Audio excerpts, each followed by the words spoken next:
Welcome to Rachel Kitchen. For today's video ay magluluto ako ng pinakuloang gulay. Yeah, I know hindi nyo pa nagagawa ito pero sobrang sarap nito guys. Linisin lang yung gulay. Linisin natin, hugasan natin ng maayos. At saka mag-prepare lang tayo ng tubig. Lagyan natin ng magic sarap at saka salt.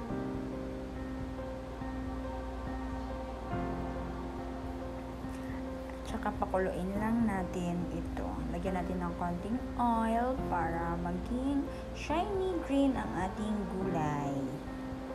At yan, kumulo na. Pwede na natin ilagay ang ating hinugasang gulay.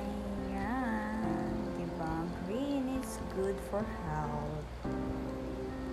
Diba? Masarap yan. Masustansya at nakakabusog talaga. Then, hintayin lang natin kumulo ang tubig. Ilaga lang natin ito ng mga 1 minuto. Siguro, basta pagluto na yung gulay, pwede na siyang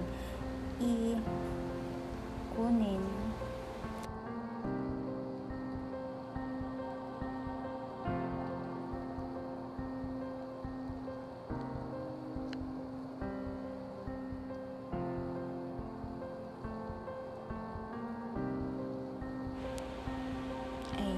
Pwede na natin ilagay sa pinggan kasi lagto na siya.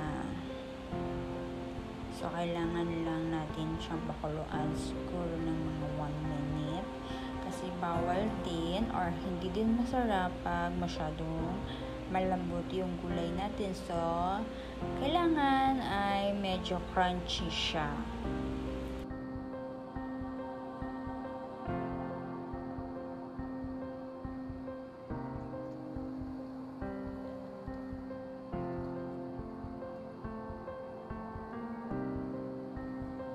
Ngayon, set aside natin at i-ready natin ang kawali na may mantika para magisa ng ating bawang.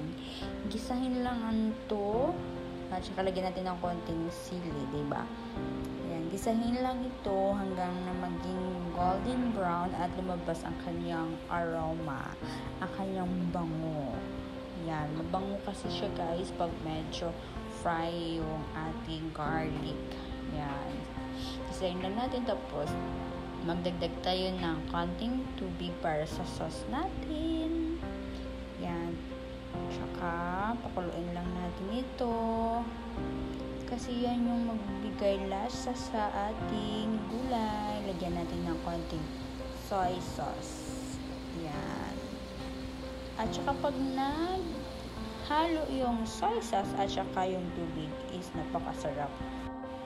At yan, ready na. Ibuhos lang natin yan sa pinakuluan nating gulay. O, diba? Ang sarap niyan, guys. Sino ba dito yung nag-uulam dating ng soy sauce at saka mantika at saka yung oil? Napakasarap, diba? So, that's it for today's video. Thanks for watching and see you on my next vlog. Don't forget to like and subscribe. Bye! See you!